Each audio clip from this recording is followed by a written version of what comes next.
Welcome to the Real Estate Ripple, where every conversation creates waves in the world of real estate. We're your hosts, Megan Wendtland, Christie Murawski, and Joe Madrano. We're here to bring you honest insights, practical tips, and powerful stories from the front lines of real estate and lending. Whether you're a seasoned pro or just getting started, we're here to help you stay current, stay inspired, and keep growing right here in the Joliet market and beyond. Let's dive in.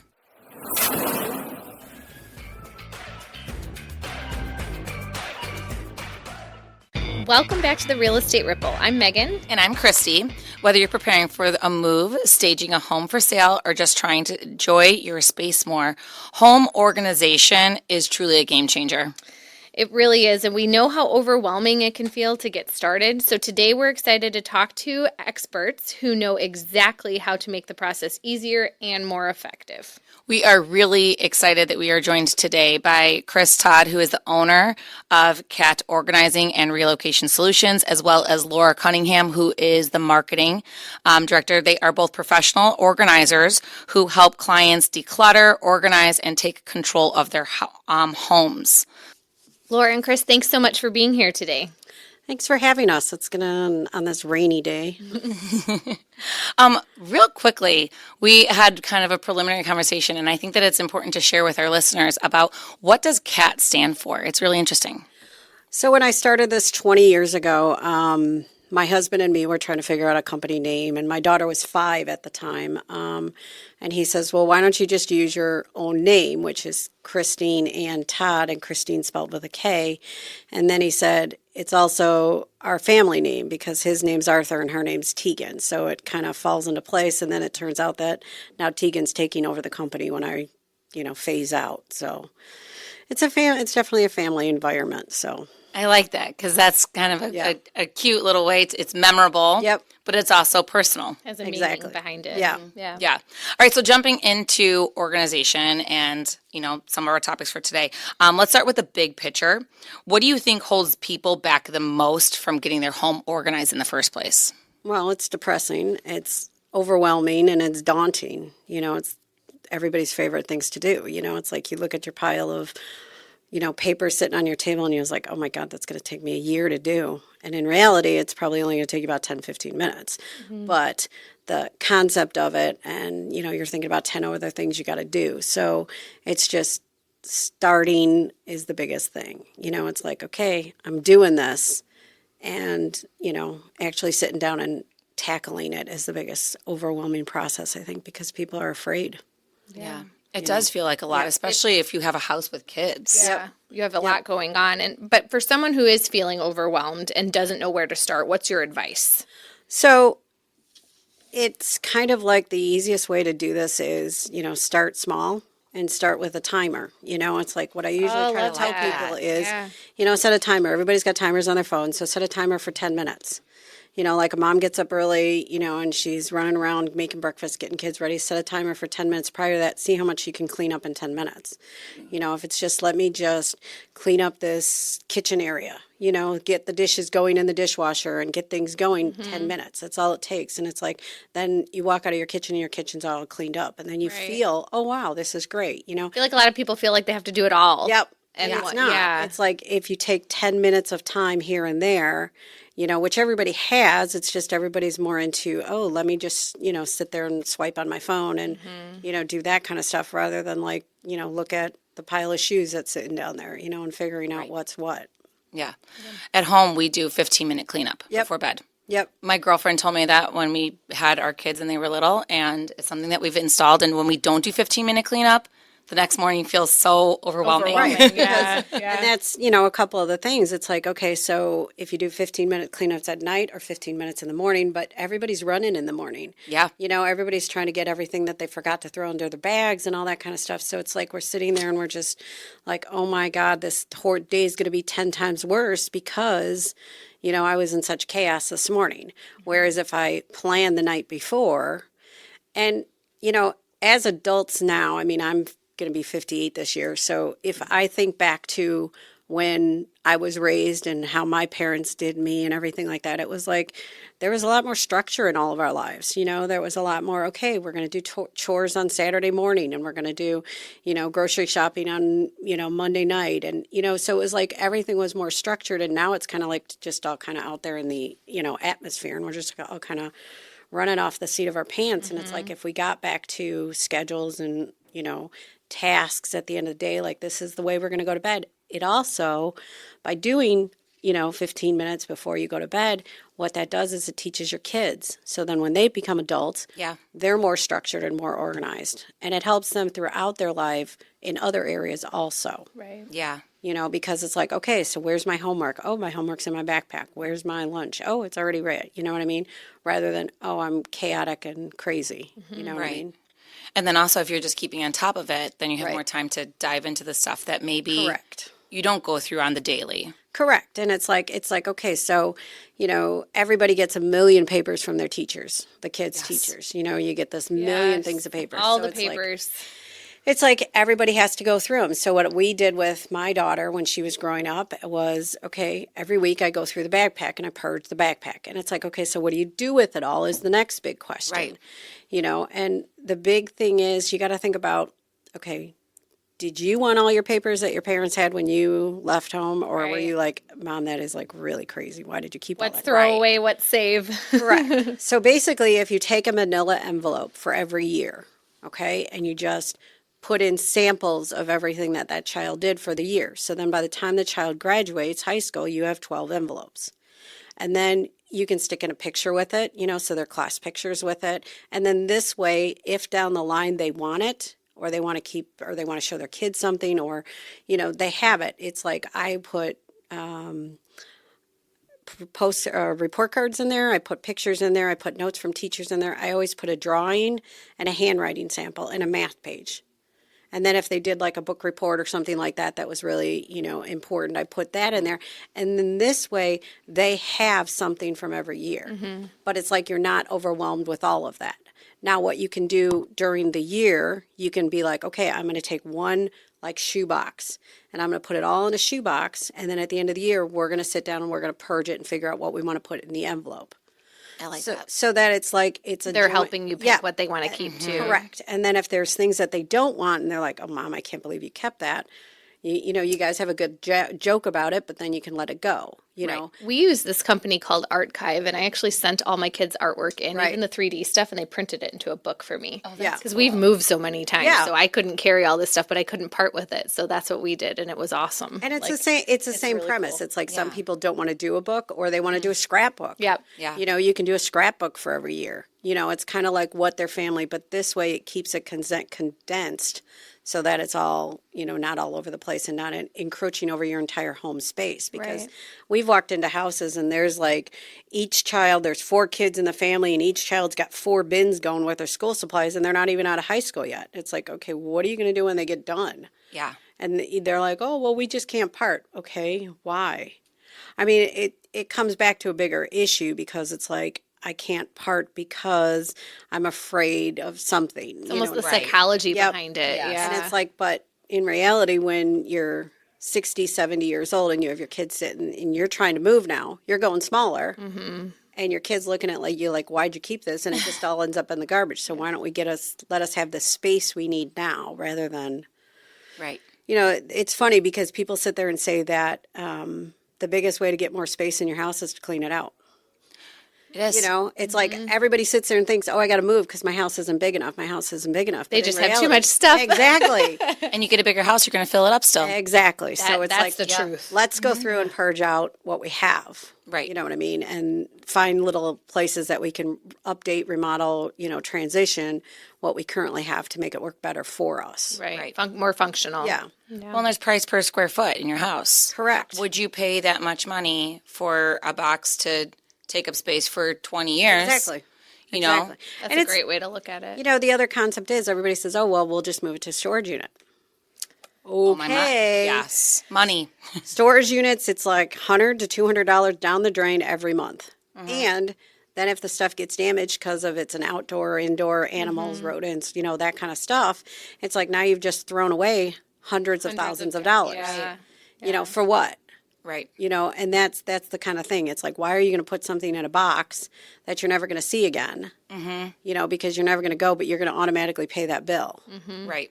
You know, I believe in storage units, but I believe in for a short duration. You know, it's like give yourself a time frame. Say, okay, we're going to rent the storage unit, but within a year, we got to let it go. And if we don't, then we got to let the stuff go. Tackle a little bit at a time. Yeah. You know, it's kind of like the whole premise that if you haven't worn something or used something in 6 months, it's time to pass it along.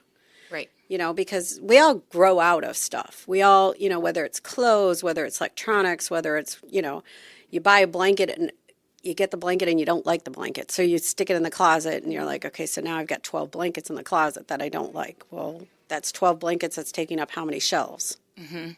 You know, so that's kind of the way I try to help my clients think like, okay, is it stored because you just were too busy to take care of it, or is it stored because you really wanted it? Right. You know what I mean? So let's get rid of the stuff that you don't need. And that's good advice with the 15 minutes, you know, or the 10 minutes. That's kind of giving you the time to figure it out, and then you can and you start slow. It's like it's not that challenging because it's like you set a timer and it's like, okay, I'm going to set this timer and it's Saturday morning and I have a little bit of time. I'm going to set this timer for 15 minutes and I'm going to do 3 of my kitchen drawers. Let's just see what I can purge out of my kitchen drawers. So then by the time you get done, you know, you could say 15 minutes here, 15 minutes there, you know, within a couple of weeks, you could have the whole kitchen organized. It's like, don't take on an entire room because you take on the entire room and it's like, one, you're going to get lost in the room. Mm-hmm. Because you're going to start going through things and memories are going to start floating and then you're going to be like, oh, well, this thing needs to go over here and this needs to go downstairs and this needs to go in the attic. And you get ADD about it. Exactly. And then you're wandering around your house and then when you get to the other room, you're thinking about something else and so then you do something else and then you never end up back where you started. Right. So it's like... Start small. Correct. Yeah. Start, you know, a drawer, a closet, a cabinet, you know, and then... when you've gotten those areas tackled, then you feel more confident in yourself because you're like, oh, I can do this. This is not hard. You know, I've see got some progress. I've got a system lined up. I know my, you know, donate, keep, you know, trash. Those are our, you know, categories that we want to keep. And it's like if we go out of that realm, then we kind of get lost. Mm-hmm. So you would recommend pretty much starting with one category or one room at a time? Figure out what's annoying you. Mm-hmm. In your house, you know, like if your desk is annoying you, okay, so you're gonna hate going into your desk every day, right? So right. I know me. I can't function when my desk is unorganized. Yeah, like everything's chaos. So it's like if it's all chaos, it's like, do you really want to go and sit there and be functional, right? You know, and be productive. So it's like let's get that tackled, figure out where the hiccups are you're having, and then proceed. Like, am I not filing? Like I have a 25-year-old and she didn't know how to file. Mm-hmm. And when we sat down and thought about it, she didn't know the reasons. Why do you need a file cabinet? Why do you need to keep stuff? Well, we don't teach that anymore. I mean, if you think back in our school days, it's like we had classes like economics where we sat and learned how to balance a checkbook and learned how to do all that kind of stuff. They don't learn any of that now. It's paperless, and so when they get paper, they don't really know what to do with it. Yeah, signing checks and writing their names. I mean, you know, it's foreign to them. Mm-hmm. So it's like we have to teach them how to do that again. And so, you know, we sat down and we spent a half an hour teaching her how to do a file cabinet and what was important to put in it. Right. And why you need to save. And And, you know, I always tell my kids, touch it once. Yep. Like, if you're going to put it on your desk, just put it where it goes. Or your shoes, same thing. Put it where they go. Because now you're going to have to come back and do it. It's going to take more time. Yep. So. And it's like, you know, bills and that kind of stuff. It's like they get their credit card bills and they, you know, they just got them laying all over the place. And it's like, okay, so they're credit cards that are 2 years old. Well, you don't need those because shred. Your last one shows you whether you paid it or not. Right. So you keep one and then you pass it along, you know, and you have a shred bin. I mean, that's one of my big things. All my clients right there in their office or right there where they address their paper, they have a bin. It could be a milk crate, it could be a basket, it could be whatever works in your home. You put it right there and then you just drop it in there. When it fills up, you shred it.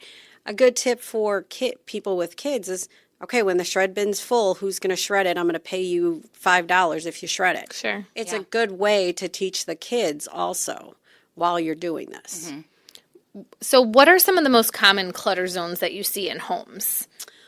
Well, think about your own house. It's your kitchen table. It's where you drop your mail. It's your, where everybody takes their shoes off and drops their shoes. It's the couch right by the stairs that goes upstairs to, your bedroom. It's, stairs. No one is more full of false hope than a mom who places something on the stairs, hoping her kid will pick it up. Like, I can't tell you how many times my kid walked past the stuff on the stairs.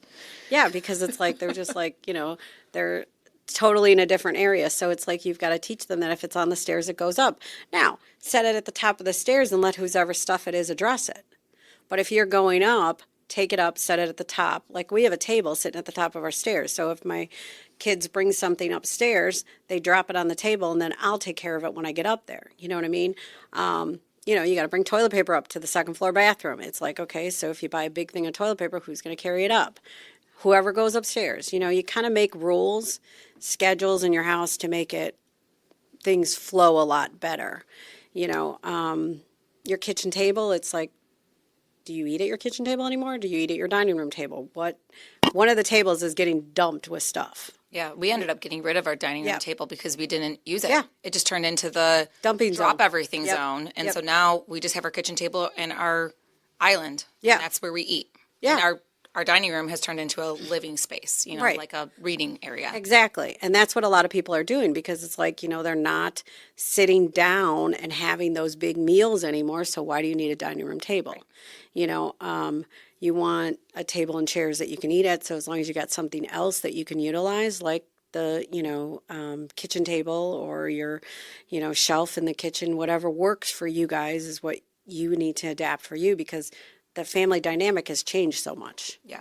You know what I mean? A lot of times what I tell people is you want to create a drop zone, is what I call it. Right in your doorway is kind of like right by your doorway. So it's like the backpack goes there, the briefcase, the woman's computer bag, whatever you guys need to get out the door in the morning, that's where you set it all. And then usually I try to put bins underneath of it. So it's like then you can have a bin for each child, and their shoes are in there, or their gloves and their hats and their whatever season you're in. So all their stuff is there. So they put it away at night, so they know in the morning that it's all ready for them to go. And then they can find it, they can find everything, and then you're not, okay, what did I do with this? And what did I do with that? And Mom, where's my soccer shoes? And, if it's all prepared the night before. Well, and that's checklist in the head. Do you have A, B, and C? And never fails. Something's always missing. But if you start teaching them that now, kind of like you're doing the 15-minute thing at night, if you start teaching them to do this, then they're going to be more productive as an adult, because they're going to be set up for success. Mm-hmm. We have like cubby holes for our kids' shoes. Yeah, same thing. It helps me because then I know we don't over purchase shoes. Right. I know, okay, you have slots for 5 pairs of shoes. That's the max that you really need as a kid, including your cleats, For sure. Yeah. And if they start saying that they're growing out of something, I'm like, okay, well, then we got to get rid of the pairs that you're growing out of. They got to come out. And that's the biggest lesson I think we can do for our kids. And the biggest benefit is teaching them that it's okay to let it go. It's like we buy them so many electronics and we buy them so many toys and all that stuff. And it's like, it's okay to pass it along. It's okay that I've outgrown that and I don't want to use that anymore. And it's okay to donate to somebody less fortunate. Yeah. We have friends with little kids, boys and girls. So I get to pass mine along to my kids' friends. And that makes it a little bit easier. Yeah. I think if you give it to somebody that can use it. And then you see them wearing the clothes and you're like, oh, look at that was yours. You get to see it again. Yeah, it helps again. let it go. Yeah. It helps let it go. Yeah. Are there any organizing products or tools that you love that you think more people should be aware of? Well, I think it's kind of hard to say because everybody's skills are so different and what they can utilize. So I try to keep it basic and I try to use what they have in their houses. So clear is always better than colored bins. So you can always see it. Duct tape is your friend because you can label the bins with the duct tape and you can use different colors for duct tape. We've done a lot of things where like each child gets their own color. Oh. Instead of doing colored So I bins, do my calendar. Each kid has a color on the calendar. Right. Yeah. So it's like, if you have all these pink bins, they're Sally's. And if you have all these purple bins, they're Peter's. So it's like this way, then you can just pull it that way and they can go through it, and they each get 5 bins. And once they've, filled those 5 bins, then it's like, okay, we need to go through those and figure out what we don't need anymore. timers are a big thing because it's like set timers, for everything you do. And it's like you'll be surprised at how much you stay organized and on task with setting timers for you and your kids. Yeah, it's like time blocking our calendar in business, timer for your Correct. kids. It's like if you set a timer and you make a game out of it, okay, let's see who can pick up the living room in 5 minutes in the fastest amount of time the correct way. Then it's like it builds their foundation for going forward in their life to be more productive and more solid in how they're going to run their life rather than be so chaotic and feel like you're all over the place. Yeah. So families with busy households, which is most everybody, I feel like now, you got sports, you got work, you got all the things. So what are some realistic systems or habits that help keep things organized? I mean, I feel like we kind of talked about that already, but anything we didn't touch on? I think a family calendar is a big thing. Yes. It's like if you do a whiteboard, sometimes people don't have a whiteboard and whiteboards don't seem to work. So it's like some people do a mirror. Yeah. You can just make a dry erase marker on it or the vis-a-vis. It doesn't have to be fancy. I feel like a lot of people think they have to buy all this stuff, right? You can buy paint that's dry erase and paint it on a wall. You know what I'm saying? So make it so it functionings for you. Even just an old-fashioned paper calendar that you hang, like your kid's school calendar, as long as you're writing on it. Like, and it needs to be somewhere where the kids can see it and the kids can know. And the other big thing with families, it's like you've got to give the kids structure. So you've got to give them like, okay, these are your chores. This is chore appropriate for your age. Right. So it's like they know how to, help you because otherwise mom's doing it all. And let's be honest, what mom has that time? Right. You know what I'm saying? So it's like when you start telling your kids, okay, you're going to do the dishes tonight and you're going to, take the dog for a walk and, you're going to learn how to cut the grass. Yeah. If you figure out their age appropriate, and that's one of the things we have. We have a chore chart for kids. I was just going to say a checklist so they actually physically have to check it off. And it's like they don't have to do everything on it, but let's, and then figure out a reward system that works for your family. It's like I can sit there and say, oh, yeah, you could pay your kids every week, but it's like, who has that kind of money anymore? Right.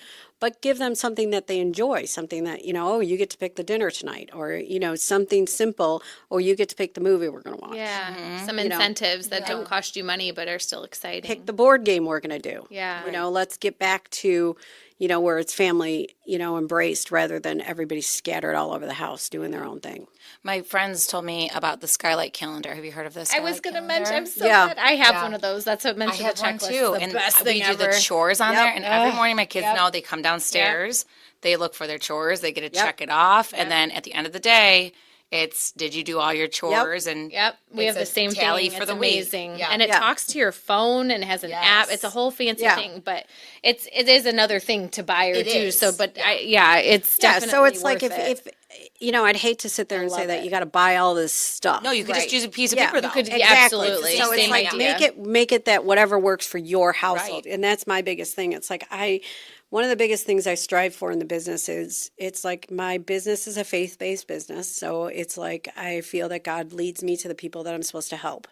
But then I'm not helping them according to what the standards is. I'm helping them for what that person needs. Right. Because everybody's mental capacity is different. There's no one size fits all. No, exactly. Organizing, yeah. And if you have, if you have an OCD issue or you have ADD issue or, any kind of mental challenge, it's like that's making the task 10 times harder.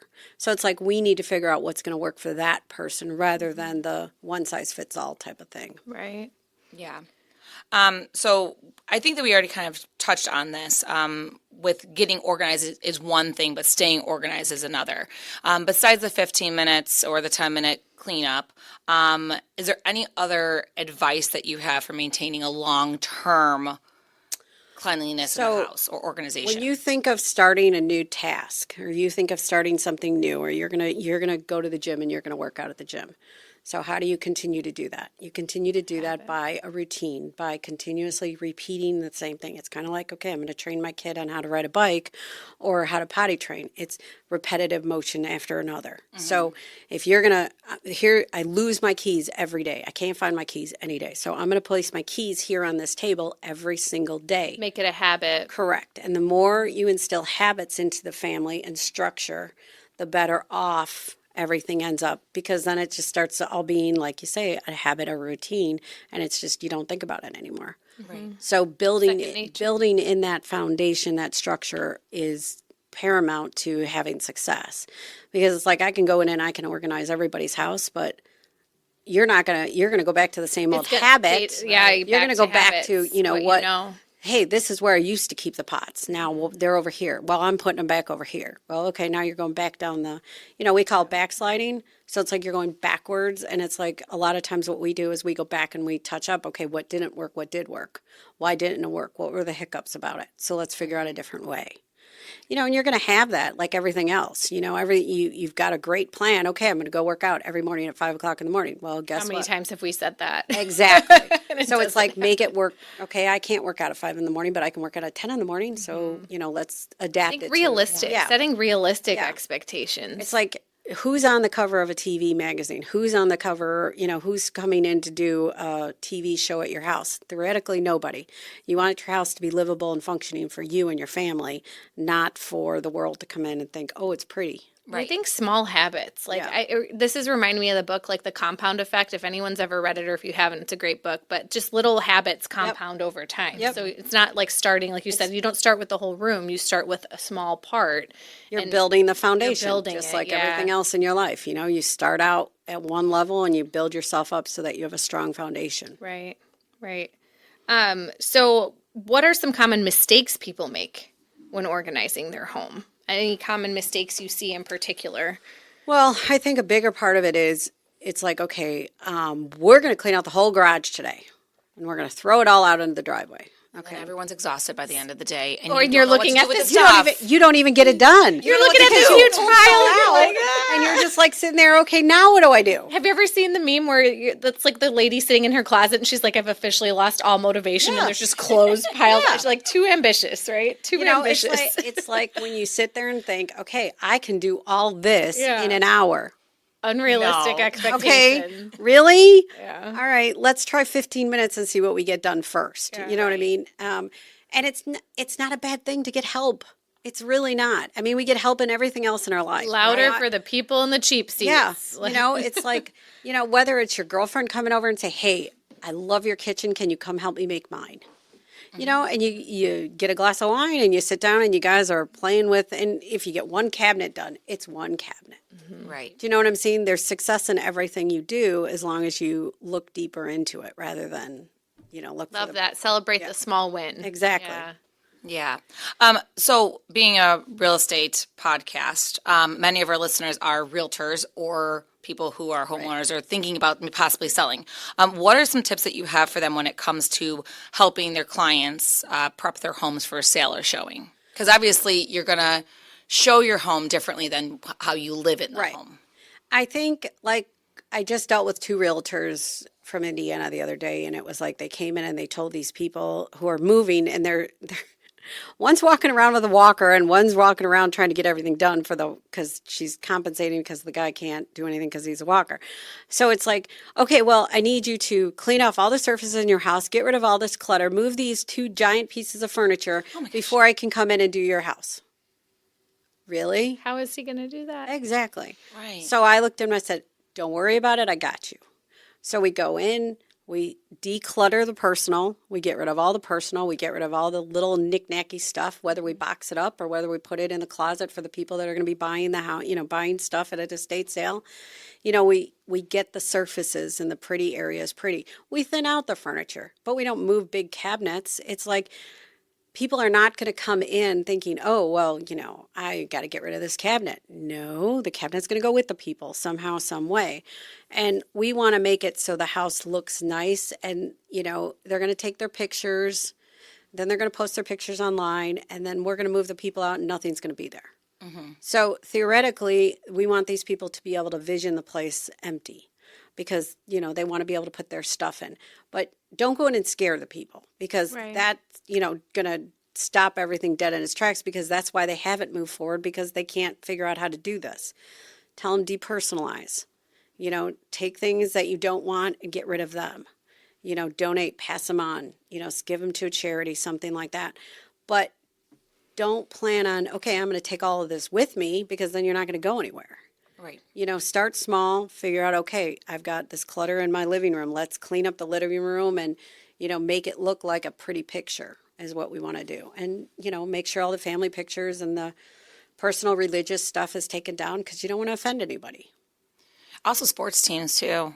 Oh, That's really? a funny thing, but I've had some people who Really? Yes. Wow. Who I could see depending that. on obviously a kid's room is a different situation, but if it's in your face, sometimes sports teams can upset clients. Yeah, I can't buy this house because this person was no bearing on the house. Exactly. It's the silliest thing. Yeah. But That's so funny. yeah, I also tell my clients, if you're moving, you're planning on packing it up anyway. Yep. So Pack it up. Yeah. if So pack it up if it's going with you. Sort it. Right. This is your best time to purge, because the other thing you got to think about is if you're moving cross country, the weight of everything you're moving is going to be 10 times more. Oh, as someone who has moved cross country 3 times. It's like the moving cost to move Not cross cheap. country is ridiculous. Yep. So you don't want to pay to move stuff you don't really want. Right.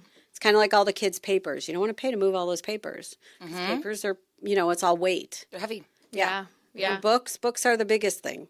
It's like you might have a huge library of books, but how many books are you really reading? And books have this huge weight behind them. Yeah. So if you can purge the books and donate them to a lot of libraries, will take them back. Mm-hmm. You know what I mean? So if you can purge them and pass them along to a library where somebody can get benefit out of them, or even here's another really good way to donate books is contact the local schools. Mm-hmm. Yes. The local schools will take the books. So it's like, let's give them to the kids so that they can improve themselves. Yeah. Same thing with toys. Yep. It's preschools and Exactly. Yeah, we'll take- daycares. we'll take Yep. toys, especially if they're like a plastic toy. Exactly. That you down. And then all your blankets and your towels and that kind of stuff, give to Humane Society. They take all that kind of stuff. Yeah. Yeah. Yeah, and then you can feel good about it too. It's Yeah. not as hard to let go when you know you're Exactly. helping and everything. So, do you have a favorite client success story? Maybe a transformation that really stuck with you, or a particular story? I'm sure you have several, but Well, because of the business that we're in, it's like people can't believe I can get done what we can get done in the amount of time we get done, because they're stuck.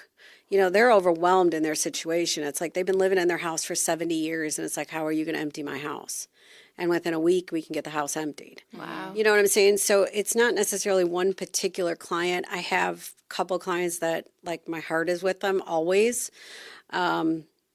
I recently lost 2 clients that passed away that we transitioned. One was a hoarder, and one was he had just moved. He had lived with his mom forever, and the mom passed away, and he bought somewhere else, and we relinquished that, and we moved him into this place. And it's like you just transition in your lives. I mean, when you're with somebody for 10 to 20 years, it just, the relationships you form with them. And, they're just in awe. I mean, they sit there and they look at us like, okay, I can't believe you did everything you just did. But you got to think about it. It's like 90% of our clients are older. Right. So it's like when they were younger, they were doing exactly what we're doing. Right. But now they can't, do it. They want to do it, but they can't do it. So we just need to respect what they're able to do and help them out. Yeah. So you mentioned hoarding. So tell us about that. So I am I'm considered a hoarding specialist. I'm one of the few left in the state of Illinois. There's a couple of us left. We're professional organizers that decided to delve into the hoarding realm. There's different levels to hoards. There's the basic clutter all the way up to extreme, where it's squalor level and you can't live in it. And we pretty much will go all the way up to the top. And it's more... We're not the type of company that you see on the typical hoarding shows where it's like, oh, let's just pull everything out in their front yard and then embarrass them in front of their neighbors. Ugh, no, we try to get it where it's like we're dealing with them right there in their house. So it's like nothing's out there. I mean, the trash is out there for when the trash gets picked up. But for the most part, it's like we're respecting them. We don't care how they got where they're at. We just want to get them to the next level where they're better. You know what I mean? So we want to take the time, figure out what the problems are, and figure out how we can help them. And that's what we do. We're members of the Chicago Hoarding Task Force. We're also creating a program of how to work with clients that, have the hoarding conditions, and it's going to be for social workers and RNs and all that kind of stuff. But it's it's a whole nother mindset because everybody just thinks, oh, well, why don't you just get rid of it? Well, it's not that easy. Not that simple. It's not that complicated. Yeah. You know, there's a lot of history as to why this person got into the situation they're in. So let's respect them and give them what they need, but help them progress in the meantime.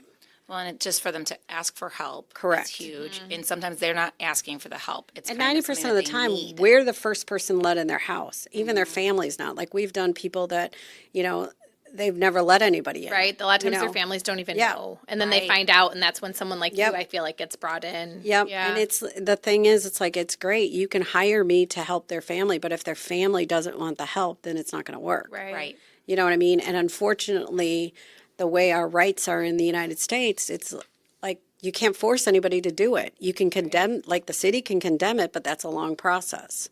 So it's kind of, you know, we just have to try to build the trust between us to say, hey, let us come in and start. Right. You know, let us see how, you know, how we react. You know, the first thing we want to do is make your home safe for you. That's the first thing.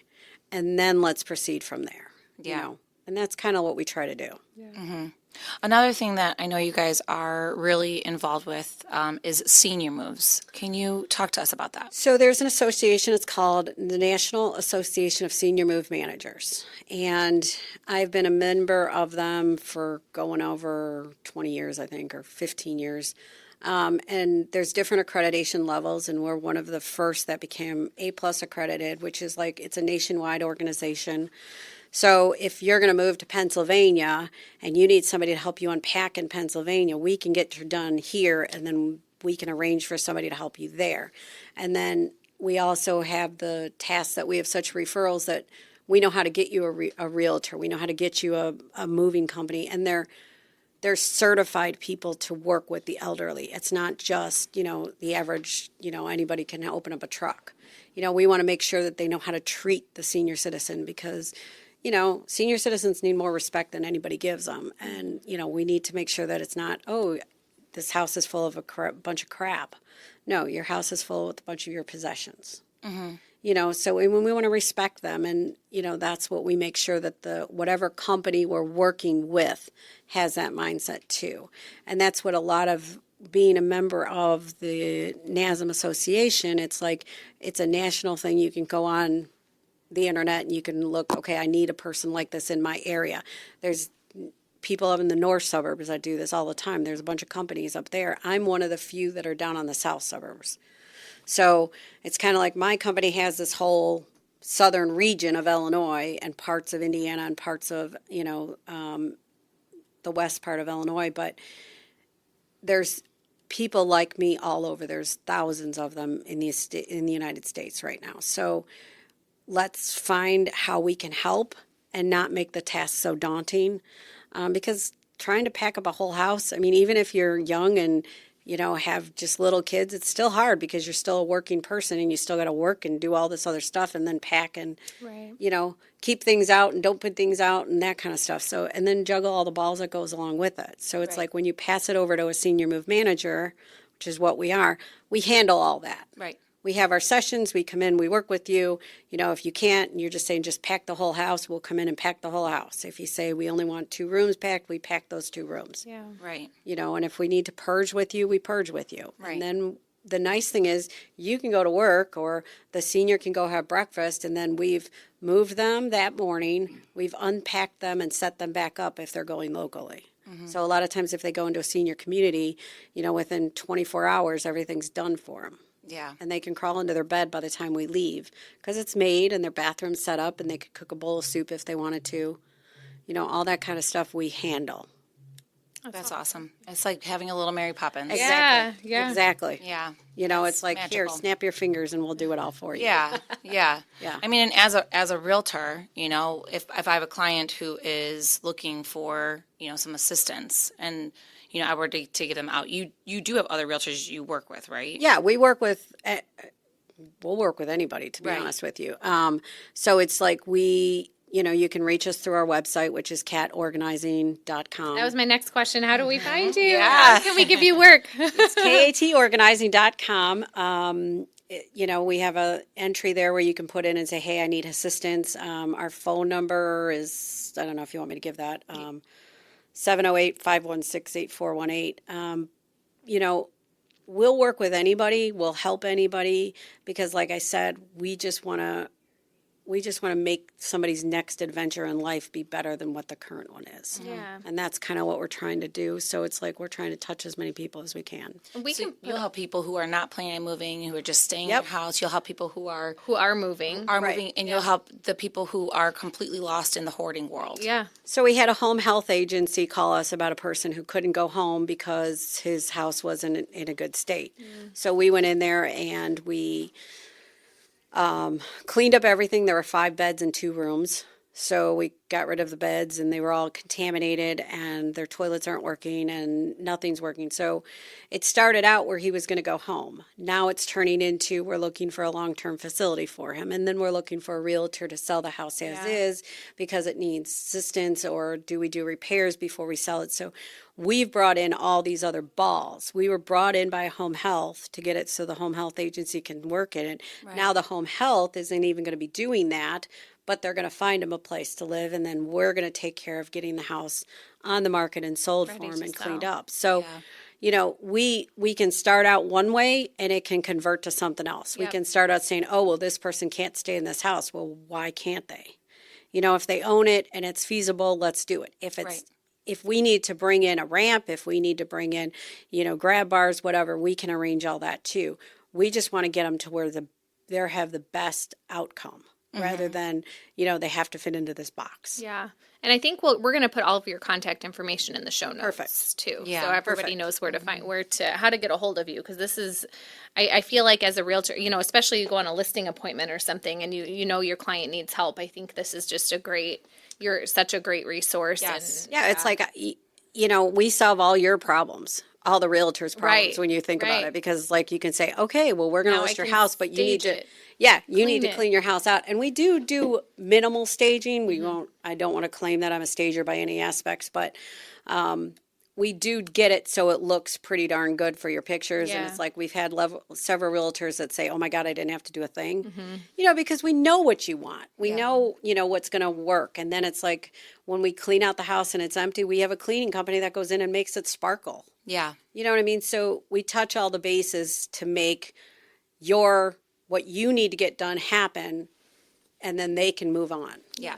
And ultimately, as a job of a realtor, it's to make it an easy process for your client. Right. To get them the best bang out of their And aren't you going to look like a gold star if you came up with me? Yes. You know, that's the way you look. You have the key to that resource. This person really has the people, so let's. They know the people. Yeah. And then they're going to refer you to all their people. Right. Because if they're senior citizens, trust me, they got friends. And yes. Very much so. Yeah. Well, thank you, Kris and Laura, for coming in. This has been super. I love this conversation. Yeah, same. I could talk about excited. Like you mentioned the Skylight calendar, and I was like, my sister from another mister. You can come back and do another one another time. Yes. So helpful. Thank you for all of your expertise, and I really hope that people reach out to you guys. Thank you. Well, thank you for having us. Hopefully, everyone feels inspired to go start small. And you know, get organized. Yes. Yep. So thanks for sharing your wisdom and your personal tips with us. If there's anything else, you know, that you guys have to share, obviously we can always add it into some notes. No, I think we kind of covered it all. Okay. You guys were great. Thank you. Until next time. Yes, thank you to everyone for tuning in to the Real Estate Ripple. Don't forget to subscribe and share this episode with a friend who needs help with extra organizing. That's a wrap for today's episode of the Real Estate Ripple. We hope you're leaving with a little more knowledge and a lot more motivation. If you enjoyed the conversation, don't forget to follow, subscribe, and share the Ripple with someone in your network. Thanks for tuning in, and remember, every ripple counts. We'll see you next time.